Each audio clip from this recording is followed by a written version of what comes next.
president held an impromptu press conference from a highly unusual location. Sir, why are you on the roof?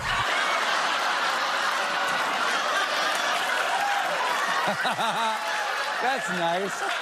That's not a question you hear asked of a world leader that often. It's right up there with, Your Majesty, where are your pants? Everyone was like, don't do it, sir. Your approval rating isn't that bad. We got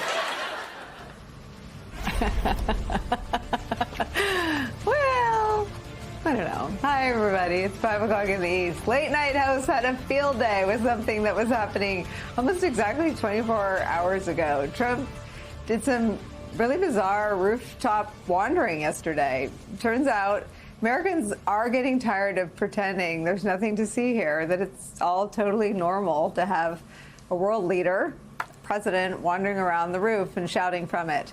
A new Gallup poll finds that Donald Trump and his administration are deeply unpopular with Americans. A poll on Americans' views of world leaders, including the Pope, President Zelensky, Bernie Sanders, AOC, has Trump and his administration at the bottom of the pack, with Trump's approval rating at just 41%. It doesn't get better for Trump the more polls you look at. A new UMass Amherst poll has Trump's approval rating at a mere 38%, with 58% disapproving of his job performance, a 20% gap. According to that UMass poll, Trump is underwater in every single issue area that Americans say they care about. He gets 31% approval on his handling of inflation.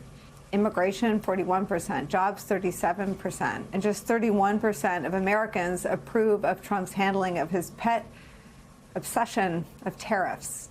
If that doesn't shake or scare Trump and his allies, his support with men has plunged, helping to drive this drop in his poll numbers from 48% in April to just 39% right now. That is where we start the hour with some of our favorite experts and friends. Pollster and president of Brilliant Corners Research, MSNBC political analyst Cornell Belcher is here. Also joining us, voting rights attorney, founder of Democracy Docket, Mark Elias, who never gets to join us when we leave with Colbert and Fallon. Also joining us, former assistant U.S. attorney and president of the Leadership Conference on Civil and Human Rights, Maya Wiley is here, who doesn't get to join us on these topics either. I guess the point is, in starting this way, and I thank all of you for indulging me, is that I think we all agree that where we are isn't ideal. But if we're going to get out of it, we're not going to be let out of it by some, poll-tested perfect politician. We're going to have to lead ourselves out of it. And culture is so important. And so I wanted to start with Colbert and Fallon and just ask all of you what you think their role is in the national conversation. I'll start with you, Cornell. Look, I think their role is vital, especially their ability to reach a cohort of Americans who aren't tuned in, although they should, Nicole, be tuned in to MSNBC every day, but they're not. Right? They're not watching us. They're not watching us every day. So their ability to speak to some of these cohorts of Americans who are not, and research shows that increasingly, especially after the election, a large swath of Americans just start tuning out of news, start tuning out of sort of public affairs because they're so disappointed what's happening. I think these are ways to reach them. And I think when you look at the polling data, clearly some of it is reaching them, right? When you look at his numbers, particularly among moderates and independent voters, right? Those voters in the middle of the road who are not sort of strongly partisan one way or the other. You know, where you see the most movement and drops in his numbers, Nicole, in that UMass poll, and shout out to the folks at UMass, because they put out a really good product in their polling. You see there is where moderates and independent voters are pulling away, and his numbers are dropping the fastest on issues of the economy and even on the issues of immigration. And one thing on immigration is this, and Nicole, we talked about it before, it used to be a strong point of Republicans. And in UMass poll in April, he was above water 4 points on immigration. Today, he's now below water on immigration. So you've seen a 17-point swing in performance around his immigration. So even the pillars of what was once his brand are coming undone. Well, I mean, Cornell, to be underwater 20 points in any poll is remarkable. I want to ask you about this swing of 10 points, 10-point drop in men.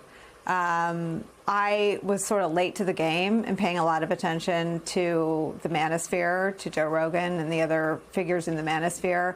I came around to recognizing their importance in the nick of time.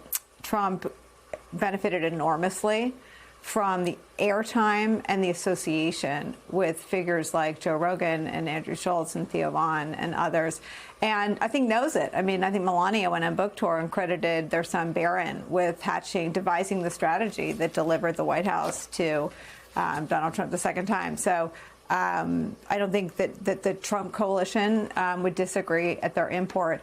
But the first place where Trump was criticized for the disappearing of people in this country, foreign students, not people in this country illegally, but people on student visas, was Candace Owens and Joe Rogan. One of the harshest critiques of Donald Trump's practice of criticizing people at work, landscapers and construction workers, also came from Joe Rogan. I don't know if we're ready to say cause and effect, but the 10-point drop in men is a big flashing red light for Republicans in the midterms. Well, it's a huge flashing red light, but also, you know, they help make him. And again, to my point about unconventional media sources, this is where the battle is going to have to be fought. And to a lot of my Democratic friends, right, this is where our resources and our people power are going to need to be moved, because they help make him. And we see sort of the drop in his base of support is happening because they are also turning against him. And that's a space. And again, when you started off the show with those cultural figures, Nicole, those cultural figures are, for better or worse, just as important, and in today's social media space, perhaps even more important than some of our news anchors. Totally agree. Mark Elias, let me read a little bit more about this deterioration among men. Quote, Trump has cultivated a masculine reputation and sought to, this is from UMass.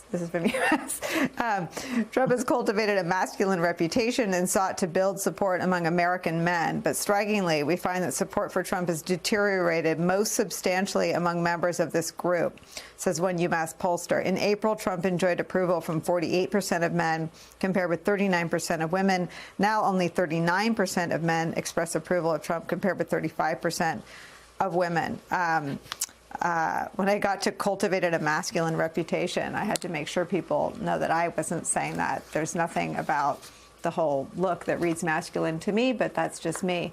Your thoughts on where he stands right now politically? Yeah, look, I think that one of the most accurate and important statements about how voters process information actually comes from the right-wing Andrew Breitbart, who said that politics is downstream from culture. And by the way, Steve Bannon was an acolyte of Andrew Breitbart's and was very influential in building Trump's image. And very oftentimes Democrats think that the reason why the poll numbers are going up or down has to do primarily with policy. And I think that actually it, unfortunately, oftentimes has very little to do with policy. I think the fact is that Bill Clinton became very popular as much because he was viewed as cool as because of his policies. I think George W. Bush helped himself run successfully in 2020 because of the sense that he would restore honor and dignity to the Oval Office, which was a culture, not really a policy. I think Barack Obama, won 2 terms because he also was viewed as sort of a cultural figure and a cultural icon. And Donald Trump has benefited from that. Donald Trump has benefited from the sense that he is very, as you say, powerful, masculine, says things other people won't say, not a politician, whatever it is. But a lot of it is culture. And what has happened in the last few weeks and months is that has taken a complete beating. I mean, I think that we are underestimating that for many Americans, the Epstein files is a very understandable thing. It's not how Medicaid is going to work. It's not what the jobs report data does and doesn't say or how it's calculated. It is very, very clear, which is that Donald Trump said that he was going to come to office and tackle all of the lies and all of the deep state and all of the hidden information. And the easiest proof point for that was releasing the files around Jeffrey Epstein. And every way in which he has handled the Epstein files has shown Americans that he is, in fact, not going to release the Epstein files because he's scared. He's not masculine. He's scared. He's not a protector of women.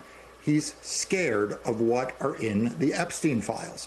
And so, I think that we can look at like how it impacts the individual issue set of immigration and economics. And again, I'm not diminishing those importance, but the reason why Colbert and Jon Stewart and others are so important is because they speak to the culture. And when they mock Donald Trump for walking around on the roof, what they are doing is they are signaling in the culture that this guy is just an old fat man wandering around on a roof.